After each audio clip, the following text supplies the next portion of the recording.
Hola, ¿alguna vez te habías preguntado cuál es la diferencia entre la programación orientada a objetos y, y ante la programación funcional?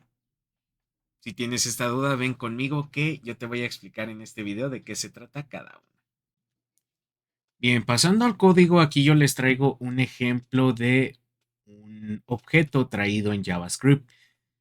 Se podría haber hecho en TypeScript, pero pues es más funcional el utilizar JavaScript porque a pesar de que se utilice TypeScript, ya sea para Angular, React o cualquier otro framework de tu preferencia y elección, siempre termina leyendo un archivo JS el navegador. Entonces, en este documento lo que les voy a explicar es cómo funciona realmente la programación orientada a objetos. Como tal, y por buenas prácticas, si tomamos en cuenta lo que es este refactoring gurú, también patrones de diseño y entre otras cosas, que es lo que se nos pide que tengamos de manera concreta, qué es lo que va a tener nuestro constructor y también a su vez qué funcionalidades, eventos, ambientes también inclusive, dependiendo de cómo estés llevando a cabo toda tu programación de alguna aplicación o algún proceso, es necesario que consideres todo esto. ¿Por qué? Porque el constructor te evita el estar preguntando quién tiene sobre cada objeto el funcionamiento o comportamiento como tal. Entonces, cuando ustedes lo vean, lleguen a ver en mayúsculas eh, que un objeto está siendo definido como con mayúscula, no solamente es una buena práctica, sino que quiere decir que esa es la instancia padre. Dependiendo de el autor que ustedes estén leyendo, o también inclusive el lenguaje de programación como tal, va a cambiar esta nomenclatura. Ejemplos como Python, en donde se utiliza el camel case, o inclusive también en C++ y en C Sharp, o bueno, para, aquí para los cuates le decimos, ¿verdad? C gatito. Pues ahí también te establece lo mismo, pero ya depende de cada quien. La idea es que entiendas cuándo se define un objeto, por qué se define y por qué no. En este caso, ¿cuál es el problema para saber realmente cuándo muere el objeto como tal? Miren, un objeto como tal tiene que tener un inicio. Como inicio, la finalidad de tenerlo dentro de nuestro código es el establecer una descripción, como por ejemplo, aquí yo estoy teniendo un objeto literal. Es decir, en este objeto yo voy a estar describiendo para qué sirve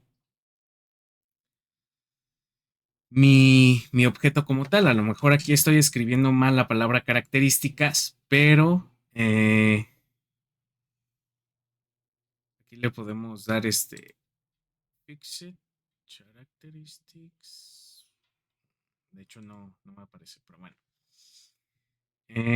A lo mejor esta palabra yo me la inventé por charter, pero pues funciona, ¿no? Para características. ¿Qué es lo que estoy poniendo? Bueno, que tiene un pedigrí, es decir, que debe de ser de algún tipo de lobo, también tiene que tener algún color, un color de ojos, una edad, una anchura, un alto y también puede tener inclusive un peso, ¿verdad? Pues con el weight ya le estamos definiendo el peso y la altura, ¿no? Entonces, esas son las características de un lobo, que van a estar dentro de dónde, del constructor. Este constructor, al momento de que nosotros lo lleguemos a llamar, como por ejemplo, con un, bueno, no con un LED wolf como aquí nos está diciendo, ¿no? Que sería esta una instancia ya hija, sino llamarlo de manera concreta para que haga un comportamiento diferente en otra clase. Solamente tendremos que llamar a cualquiera de las características que estamos estableciendo aquí. Ya no estarlas preguntando a ver quién la tiene, el objeto padre o el objeto hijo. No, aquí de manera concreta estamos diciendo, el objeto padre va a tener un pedigrí, va a tener un color de ojos, un color de piel. Aquí lo podríamos poner para ser más explícitos. Skin color.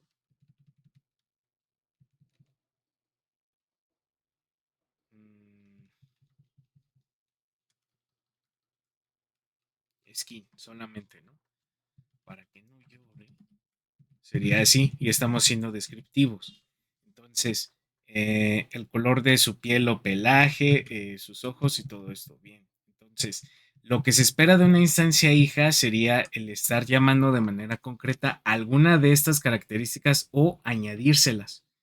Entonces, ahí es en donde nos compete el utilizar un objeto como tal, porque se tiene que tener una descripción y a su vez que va a tener una función o un comportamiento. Este comportamiento está definido por alguna acción característica de los lobos, como por ejemplo aullar. También sabemos que los lobos pueden morder, pueden hacer otras cosas, pero no podemos hinchar o inflamar también toda nuestra clase u objeto como tal. Hay que considerar también eso. De hecho, hay una regla en donde dice que si piensas que va a tener una evolución tu clase padre y que a su vez no se va a ver minificado en su funcionamiento el objeto, es mejor llamar a tener otra instancia que extienda de el padre y que a su vez se le vayan colocando las funciones o también conocidos como, eh, bueno, los parámetros van aquí adentro, ¿verdad? Como las funcionalidades que puede tener cada uno de estos. Lo que pasa es que se me vino el nombre en español, en inglés, perdón. Eh, Serían instancias. Las instancias que vemos aquí, o sea, que son las funciones.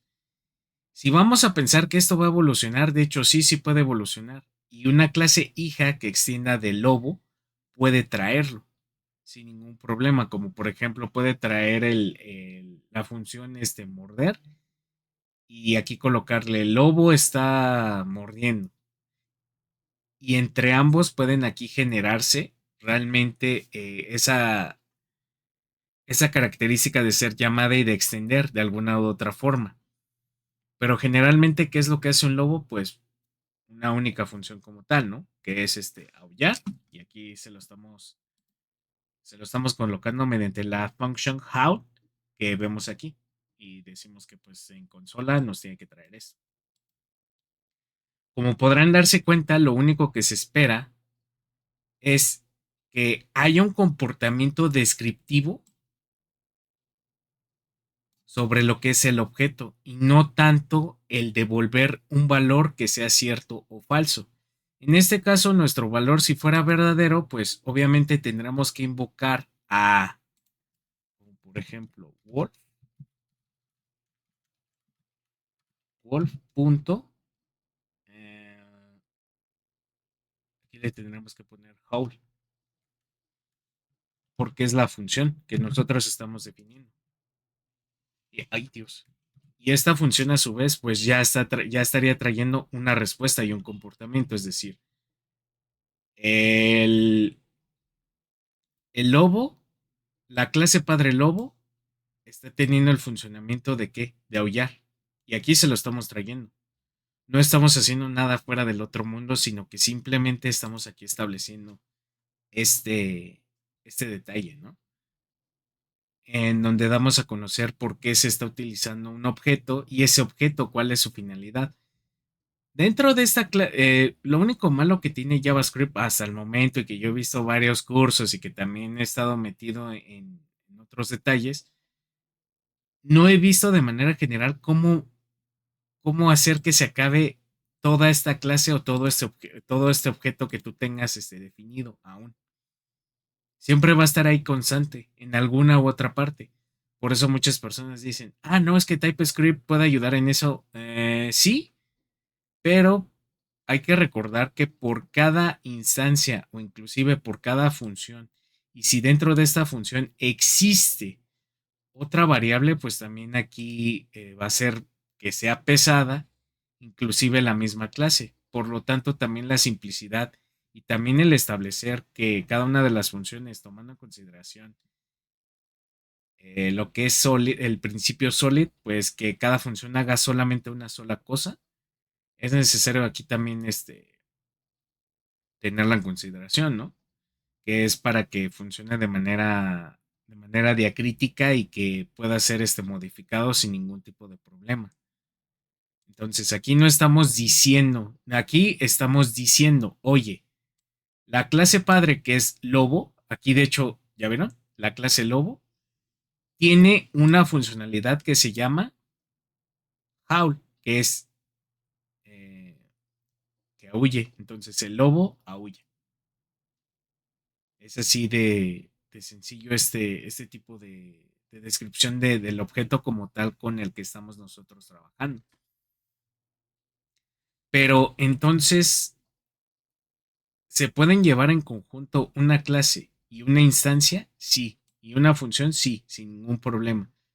Pero tiene que retornar algo. ¿Ah? Ahora, si pasamos a describir, ¿verdad?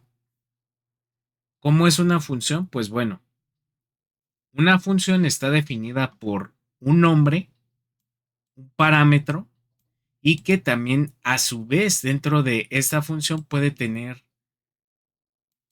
otro funcionamiento completamente diferente y que se espera que retorne algo, ya sea un valor positivo, negativo o en este caso que estamos nosotros trayendo aquí una interpolación realmente de un nombre en donde se va a estar esperando desde aquí al momento de su invocación. Entonces, si nosotros le pusiéramos solamente un true o false, ya estaríamos ahí utilizando una función diacrítica hacia las matemáticas. ¿Por qué? Porque estamos esperando o un valor numérico que sea un cero o un uno que nos da el valor de cierto o falso, y que a su vez con eso aquí abajo podríamos tener otra instancia de código para que funcione. Pero también no es tan necesario el inflamar esas funciones. Lo mismo que pasa con la programación orientada a objetos. Entonces, ¿es necesario utilizarlo? Sí. Sí es muy necesario utilizarlo dentro de cada generación de un objeto padre que tenga un funcionamiento o un comportamiento en general. Pero hay que considerar de manera general que al final de cuentas una función es lo que va a definir descriptivamente a la clase principal que nosotros estamos describiendo y no al revés. Entonces, si nosotros tenemos una función, esto, esto que estamos nosotros haciendo aquí, ya va a generar dentro de la memoria de algún servidor, en dado caso de que lo veamos así, ya va a estar generando un proceso que va a llevarse cierta capacidad de la memoria. Un 1%, vamos a ponerlo así, de esa funcionalidad, pues ya está ahí. Por eso siempre hacen la pregunta, oye, para nuestro proyecto, ¿qué va a ser necesario el establecer? ¿La programación orientada a objetos o nos vamos hacia la programación funcional? Va a depender bastante de qué es lo que estén esperando. ¿Por qué? Porque de hecho, si aquí le estamos colocando, como podrán darse cuenta, aquí me está pareciendo que el nombre puede ser cualquiera. Y en dado caso de que llegue a haber un ciberataque, pues entonces desde aquí me pueden estar metiendo un SQL injection por no establecerle qué es lo que estoy esperando como parámetro. Sin embargo, sería completamente diferente si yo le coloco así, que es del tipo string. Y aquí este error que me está mandando por parte de Console Ninja, no, perdón, de Error Lanes, me está diciendo aquí bien claro, oye, ¿sabes qué? Este tipo de anotaciones no son para JavaScript.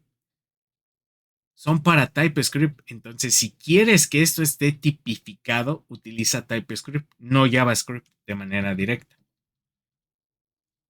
Entonces, eso es la otra cuestión que tenemos que estar teniendo. ¿Ah?